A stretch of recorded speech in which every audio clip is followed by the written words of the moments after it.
এক অদৃশ্য মালিক তাদেরকে নিয়ে যাচ্ছে প্রতিদিন প্রতিনিয়ত। কেউ তো মরতে চায় নাই, কিন্তু কেউ তো থাকতেও পারে না।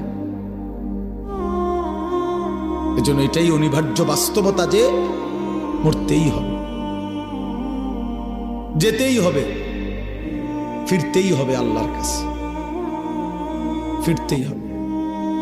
তাহলে কাজেই যেটা চিরন্তন বাস্তবতা, যেটা অনিবার্য সত্য, সেটাকে পাশ কাটানো বুদ্ধিমানের কাজ না।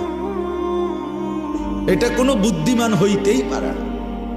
মৃত্যু যেহেতু আমাকে বরণ করতেই হবে, আল্লাহর মুখোমুখি যেহেতু আমাকে হতেই হবে, কাজে বুদ্ধিমান তো সেই যে এই ব্যাপারে প্রস্তুতি নেই।